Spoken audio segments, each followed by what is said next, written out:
American men are being more vocal about traveling overseas more than ever before. And it's not just American men, it's Black American men in particular. And there's a young brother by the name of Austin Holloman that I've been talking about in the last month, who has been leading the charge on this conversation, at least for guys underneath 25. Now, Austin had a very successful last month, and he's a YouTuber out of the Dallas area. And recently he went to Brazil a few months ago, but just recently he was in Colombia. Now, Brazil and Colombia have some similarities and some differences, but one of the same things that come out of both places, when guys come back, they're typically sad that they're back in the United States. It feels like sometimes they cry. Guys can't wait till their next trip back. But I want to play this clip from Austin Holloman when he says, "My immediate feeling when I returned from Colombia," and I want to play that so you can get his, real-time reaction, how he felt coming back into America. What's good, YouTube? I'm back in the United States now, and I'm gonna tell you what the after effect is. This is real footage of me coming right back from Colombia. So there was a chick, good looking. She was like a white chick, right? Really good looking. If she would have called me a year ago, I'd have been trying to holler. I'd have been looking, peeping, whatever you want to call it. I'd have been trying to shoot my shot. But as I was before I went to Colombia, now that I come back, it's like, I don't give a like, I wouldn't even smash you no more. I don't even want to smash. There's not even, they're not even sexually attractive anymore. Sex does not cross my mind. The phone number does not cross my mind. Dates, none of that. I can see it in my face. I think my face done got a little dingy since I got back in the States. I'm serious. Now, even if when I was talking about the Nicaraguan, I think it's how you say Nicaraguan, that chick that was looking at me when I was in Colombia, and I'm telling my homeboy, like, damn, you think you saw that? Man, I should go back there and holler at it again, right? Yeah. But when that happens in the States now, I don't give a how hard she was looking. You know why? Because she was probably looking with no intent. I've seen some people in my comments saying that the same way that chick and the Nicaraguan chick was looking at me, if it was an American chick, what would happen is she would stare at you really, really hard just to reject you when you go up there. And you'd be like, I know I'm not crazy. I know I just saw you giving me strong choosing signals. Or they say, oh, I got a boyfriend. Well, quit looking at me. Would your boyfriend be happy with you looking at me like that? And stop looking at me. Second, they would either give you a fake, somebody else said they would give you a fake number. They'll give you a fake number and make it awkward as hell.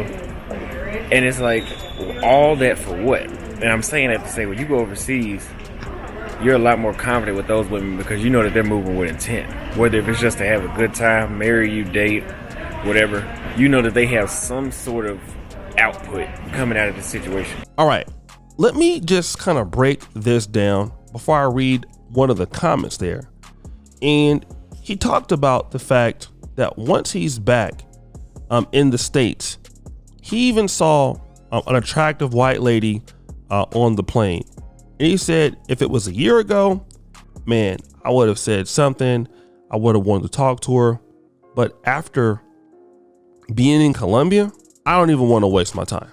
I don't even want to even smash you.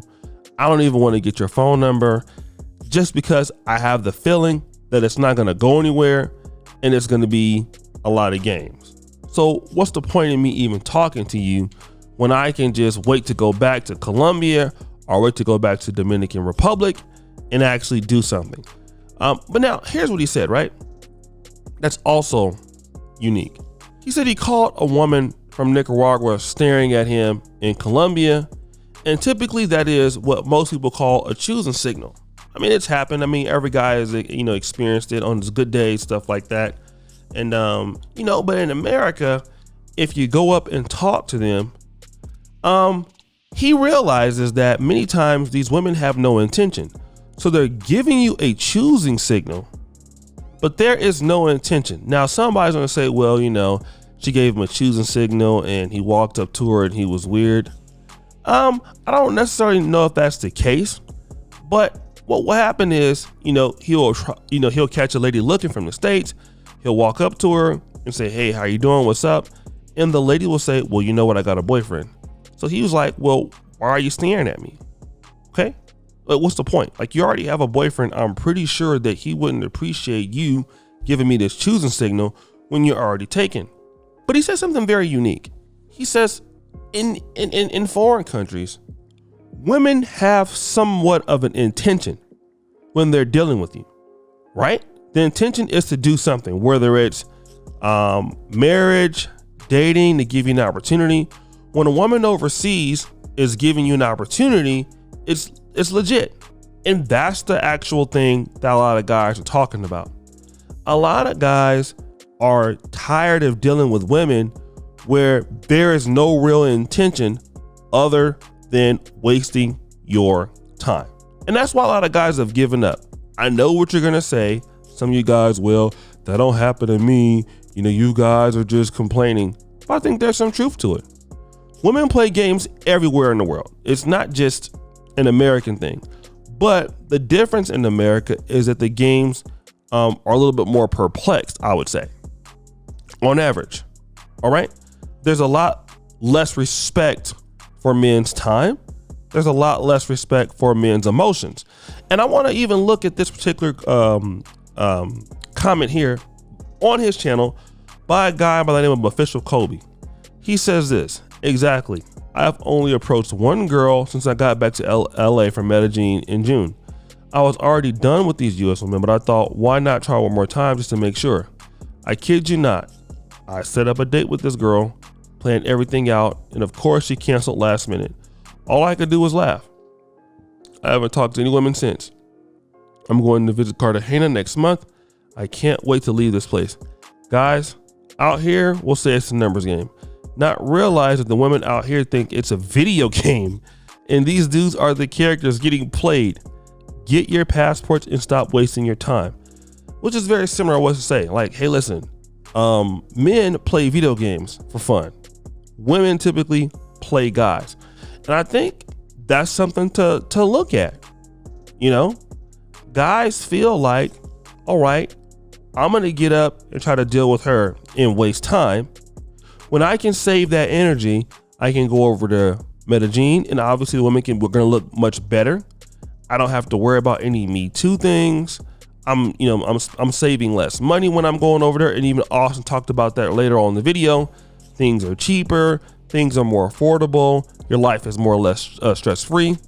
And I think this is a viable option for many men, especially men in America who feel like their value is not being appreciated. I honestly believe that the average American guy who can't match can go to these places like Argentina, can go to these places like Brazil and Colombia if they're serious, and they can get a way more beautiful woman than they could get in America. That is absolutely true. And I don't care what anybody says. Now, can those guys, some of them be losers and have issues? Absolutely. I'm not saying that. But the average guy is going to have a better shot in these other countries. And when they come back from these countries, that's why a lot of guys cry. Guys cry coming back from Brazil. Guys cry coming back from Thailand or Colombia because they've never been treated this way before. And they're actually, getting right to the point of what they're trying to achieve, which is long-term relationships. In most cases, most guys that I know have, either gotten married or close to getting married. And guys just want, not so much bureaucracy in the dating world. You're going to have some, but you're going to get less. And I think that what he's saying is valid. I think a lot of guys are tired of the choosing signals. I'm tired of the games, are tired to keep self-improving just to keep playing these games with women that they feel like they never have a chance with. And I mean, if their mind is made up, let them be successful in going overseas and trying it their way. I have no problem with it. I've lived overseas the last 7 years. And while women play games everywhere you go, I think that it's viable that women over in other places will give you a better opportunity at average, right? But anyways, guys, what do you think? It's your boy, O'Shea Duke Jackson, back at it again. Another episode here. I really appreciate you for all that you do. We're out.